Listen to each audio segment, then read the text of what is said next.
Pak Fir, pengalaman banyak bersama dengan usahawan luar, dalam Malaysia dan juga luar alam. Dan networking ni adalah antara platform yang paling banyak adalah bila kita jumpa dengan usahawan. Dan mungkin pengalaman Pak Fir di segi networking bersama usahawan ni bagaimana?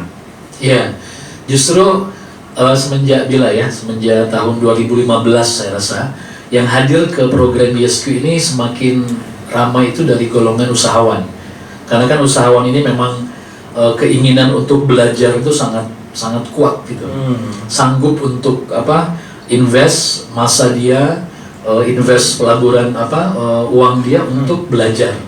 Nah, jadi memang kekuatan yang memang saya lihat di Malaysia ini bagaimana kalaulah kita boleh catch up ilmu yang terkini, kan combination dari ilmu secara bisnis, perubahan pasar yang banyak berlaku, kemudian dengan upgrade kekuatan dirinya sebagai seorang leader, ini yang akan membuat dia akan semakin bertahan luar biasa, Coach. Jelaslah di situ. Maksudnya seiring dengan apa yang berlaku sekarang ini, perubahan dalam konsep perniagaan, so, dalam dengan benda tu. Walaupun dah canggih tapi pemikiran hati masih tak canggih, tak jadi juga. Tak jadi. Okey, itu Amar komen tadi menunjukkan bahawa kita nak masuk topik sebenar. Yes, kita dah kaitkan sebenarnya. Soalan kita dia apa sebenarnya tajuk dia aplikasi dalam melayari cabaran dan dugaan bisnes. Kita dah masuk kepada tajuk. Maksudnya ada aplikasi dalam melayari dan tajuk melayari sebenarnya kita bukan berdepan ni, kita melayari maknanya kita duduk bersama-sama. Kita selam, kita lalui, kita rasai, kita sampai tahap kalau ada bau tu kita rasa bau tu. Feel the moment, jatuh bersama. Okay. So aplikasi apakah yang nak dibawa oleh Pak Fir pada hari ini? Jadi kita minta Pak Fir cerita panjang sikit. Okay, ada waktu 2 hari kan ya? Sama-sama jualan. Ini Dr. Ari, founder kami, selalu memberikan perumpamaan supaya mudah untuk kita memahami nih, Coach. Seumpama melayari itu kan kapal atau bahtera atau perahu. Betul. Sekarang ini mungkin badai yang sedang dilalui itu badai yang besar gitu kan ya, ombaknya itu yang wave-nya itu yang sangat tsunami sebagian gitu kan ya.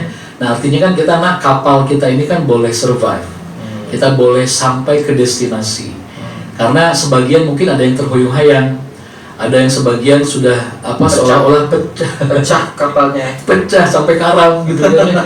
Ada sebagian tenggelam. Nah, kita nak survive, kita nak melayari dan juga sampai ke destinasi. That's why kita perlu 3 hal.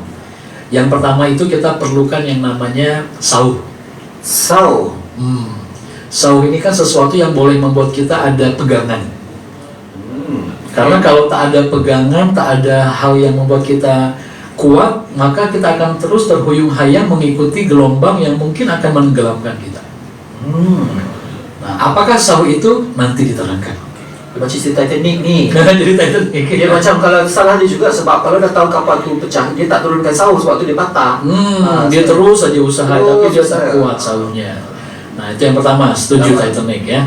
Jangan sampai ada yang pecah kapalnya karena melanggar batu karang yang besar. Yang kedua ini, ada masanya kita diam. Jadi tak mau bergerak lagi karena sudah terlalu bergelombang pening gitu kan ya. Mabuk. Ini kan banyak mungkin usahawan tengah mabuk sekarang ini kan, tiba-tiba perubahan terjadi macam-macam gitu kan. Mabuk takut kalau Pak Fir dah nak tidur dah. Tidur. Nah, kalau di Indonesia istilahnya itu mager. Mager itu malas gerak. Singkatan. Belum tahu. Mager. Dia sudah lantak lah. Bisnis macam mana tak kisah lah gitu kan ya.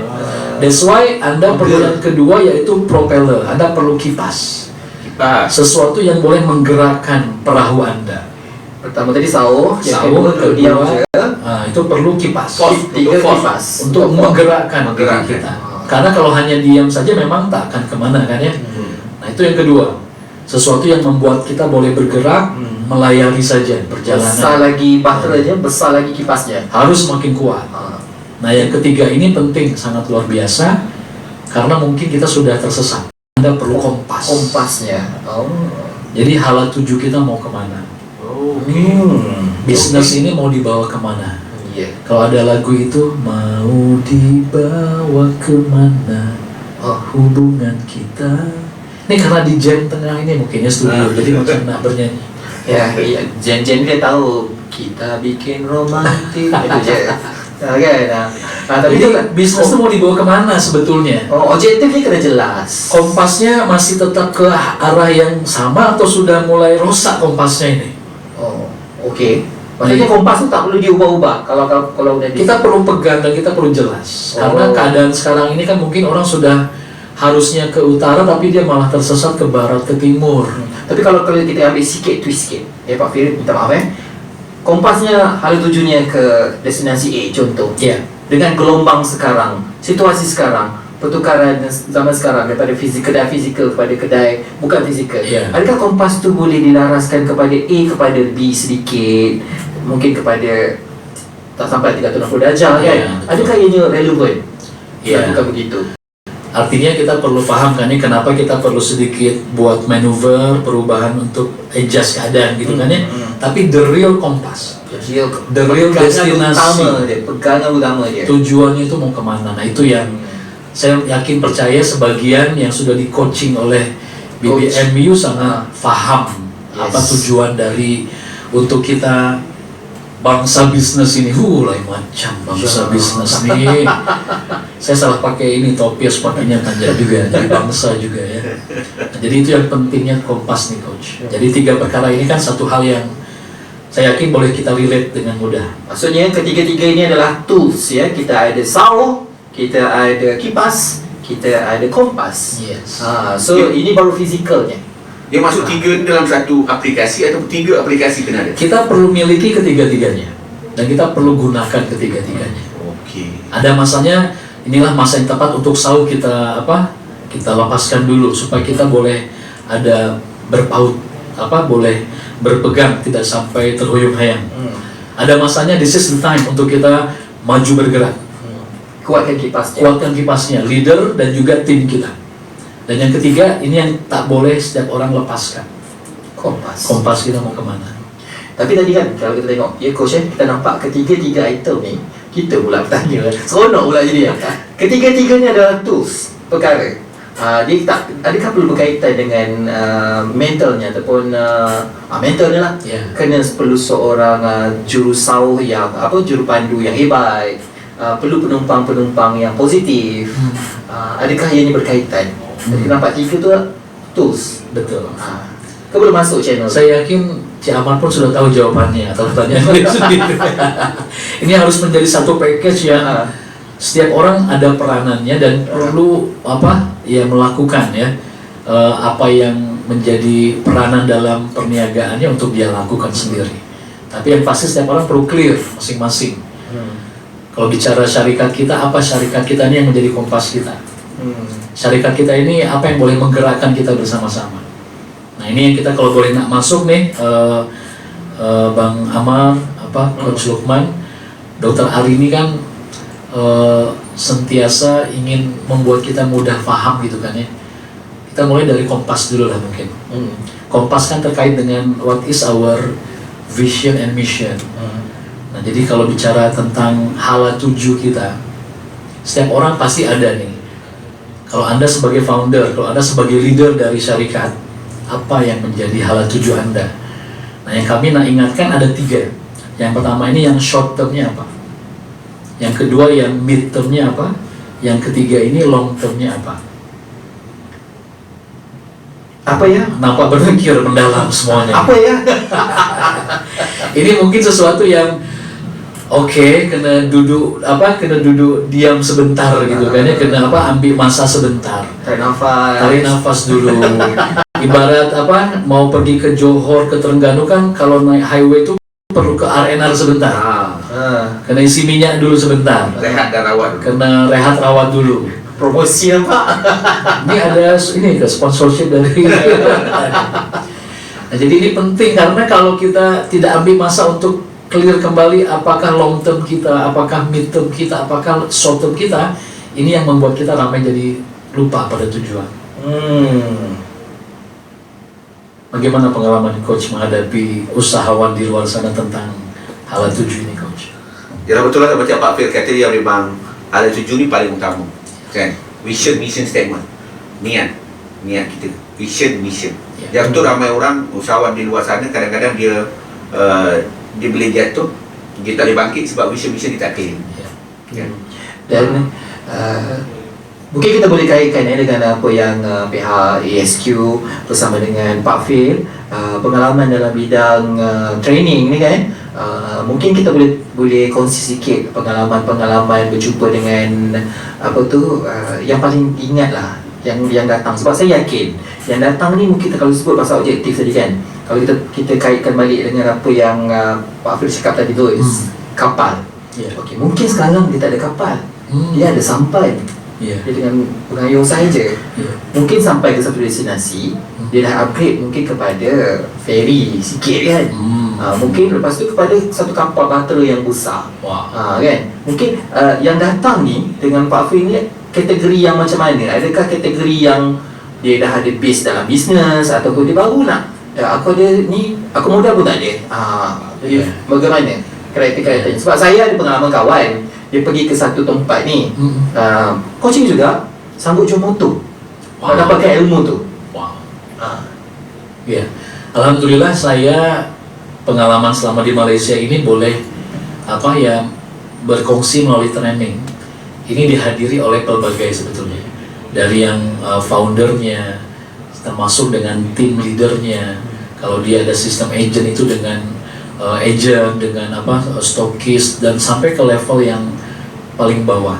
Karena ini bukan sekedar tentang apa yang menjadi jawatan Anda, apa yang jenis kapal apa yang Anda miliki, tapi justru kembali kapal yang Anda sedang ada saat ini, sudahkah dia jelas kompasnya, sudahkah di-upgrade kipasnya, yang paling utama juga saunya ini macam mana, ada ke tak ada? Ada ke tak ada? Karena kalau tak ada langsung ya tak akan kemana-mana. Kapal jenis apapun gitu ya, mau secanggih apapun kapalnya, sampai yang sudah tercanggih tapi dia tak clear ini, maka dia tak kemana-mana.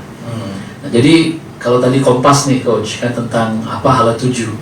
Nah, jadi yang Dr. Ari ingin ajak itu, mungkin ramai orang sekarang sekedar nak survive saja. Itu adalah short term. Kita nak bulan ini boleh cukup gaji untuk staff contohnya. Kita nak ada keuntungan walaupun sedikit, tak ada masalah. That's fine. It's okay. Karena memang situasinya seperti itu, short term kita. Tapi yang mid term ini berpikir lebih jauh lagi. 5 tahun ke depan macam mana? 10 tahun ke depan macam mana? Karena kalau sudah tak ada satu wawasan yang lebih jauh lagi, maka ini membuat pikiran akan semakin problem, masalah hanya melihat saat ini saja. Padahal potensi kita kan di Allah berikan untuk sesuatu yang lebih panjang lagi sebetulnya. Coba sebentar keluar dari masalah saat ini, hari ini, tengok nih 5 tahun ke depan seperti apa, 10 tahun ke depan seperti apa. Cik Amar sekarang kan kalau sedang menjadi moderator, tengok 5 tahun lagi lah yang akan memakai, lama sangat ya, tapi sudah bukan di studio lagi ya, sudah antar bangsa, karena kita kan sudah studionya studio media antar bangsa di sini. InsyaAllah. Nah itu kan sesuatu yang membuat semakin saya di Indonesia, saya tak tahu jumpa orang di Indonesia. Nah itu yang midterm, bayangkan sudah membuat kita pun sudah makin ada harapan ya. Ada sesuatu yang lebih yang saya mau. Nah ada yang paling best itu yang long term. Ini best gitu. Agaknya apa long term kita nih? Apakah sekedar nak selesai dapat title jutawan saja? Itu off. Selesai apakah di sana? Apakah mau sekedar masuk IPO saja? Wah, sudah cukup. Public list satu contoh yang hebat. Apakah mau sekedar seluruh negara ada produk kita tersebar ke? Atau something beyond dari sekedar yang urusan dunia saja ya. Saya yakin percaya semua usahawan ingin semua the real success, yaitu jumpa di training ESQ. Dia bagi ni rupanya intro rupanya. Itu yang pertama kita kompas. Mungkin kita masa sikit saya seronok dengan 3 aplikasi tu sebab topik kita per aplikasi. So kompas kita dah sebut, nak tahu detail lagi kompas tu kena masuk lebih banyak. Sesuai dengan tajuk kita, aplikasi dalam melayari, sebab tu dia berkaitan dengan kapal. Kita pergi yang kedua pula. Yang kedua ini nih engine ini. Nah ini kan orang kalau bicara engine itu kan sesuatu yang boleh menggerakkan dia, yang membuat mereka sangat termotivasi. Ada tak yang membuat termotivasi Bang Amar dalam hidup ini? Tentu sekali ada. Tentu ada. Contohnya apa Bang? Contoh termotivasi dengan orang-orang yang berjaya. Saya ada satu sifat. satu sifat cemburu yang baik lah. Baik. Saya tak boleh tengok orang berjaya. Saya mesti akan sama dia jadi macam dia, atau mungkin saya ada sebelah dengan dia. Masya Allah. Saya begitu. Bagus. Nah, itu kan satu keinginan yang sangat mulia Ya, sebetulnya. dia begitu. Macam contoh ya, sekarang ni coach dia mesti kapal dia besar dah. Ya. Kan saya baru sampai nak 1 kayu, 2 kayu, 3 kayu. Coach dah start engine lah, pakai diesel dah. Kita masih gitu kan. Mestilah saya nak ikut coach kan, nak follow kapal dia kan. Begitulah. Ya. Nah, itu kan sesuatu yang boleh memotivasi. Hmm. Pertanyaannya, lalu bagaimana kalau misalkan coach tidak seperti harapan Bang Ama? Apakah masih boleh membuat motivasi? Sekurang-kurangnya perjalanan beliau untuk mendapatkan kapal tersebut dah cukup memotivasikan kita. Kan? Ada kata kalau bukan achievementnya, mungkin kita boleh naik ke kapal dia dengan kehadiran kita dengan kapal dia. Mungkin coach boleh bagi kapal dekat saya, ataupun kita sama-sama dapatkan kapal yang lebih besar. Wow. Begitu. Kalau beliau tak ada lagi bagaimana? Saya yang akan tukar nama kapal ke nama saya. Ini mau diaminkan ke tak? Nah, artinya apa? Engine ini kan sesuatu yang perlu kita pahami, kita miliki. Motivasi, Iya. kan ya? Nah, bicara motivasi ini, ada orang kan sebagian lebih kepada material. Dia nak uang lebih, dia nak dapat gaji yang lebih. Ada juga secara intelektual itu kan dia nak pendapatan tertentu, nak produk dia seperti apa, itu kan intelektual. Gelaran tertentu. Nah, gelaran yang kedua, Oh, ya, itu nanti. secara emosional. Oh. Dia nak dapat gelaran menjadi jutawan, dia nak follower yang ramai mengikuti dia, itu kan jumlah sekian-sekian. Itu boleh menggerakkan dia. Dia sanggup buat live ini setiap waktu gitu kan ya, karena dia paham ada follower yang dia perlu jaga terus. Nah, itu kan engine yang membuat dia boleh bergerak. Itu secara emosional. Nah, secara spiritual ini engine yang dia bukan tentang masalah berapa uang yang dia boleh dapat, ramai tak follower dia, ramai tak orang yang akan beli barang dengan dia, tapi tentang satu prinsip kehidupan yang kami sebutnya itu yang 6 ini. Engine yang boleh membuat betul-betul dia tak kira apapun yang berlaku, dia akan terus bergerak. Ya, walaupun anda ada sampan saja, buat je dulu, lalui rasa, feel dulu, sebelum upgrade diri kepada kapal. Jadi ada 6 yang saya sampaikan engine kita. Kalau anda punya ini yang 6 ini, maka selesai sudah. Nak bagi tahu hari ni ke, ataupun kena Sampai jumpa di Trending News. jumpa lagi 1 dah, 6 dah, 5 belum. Tu nak tanya apa 165 dah, kira-kira tu 6 campur 1 baru 7 campur 5 baru 13. Macam mana apa benda Jadi yang prinsip ini yang pertama itu adalah yang paling besar, tujuan kita, why kita. Kalaulah usahawan, mungkin Anda sanggup berkorban untuk keluarga Anda, betul tidak? Sanggup berkorban untuk tim Anda, sanggup berkorban untuk usaha Anda. Oh, itu yang penting. Pertanyaan saya, sanggupkah Anda berjuang untuk yang menciptakan Anda? Dipinjamkan. Apa makna perniagaan ini?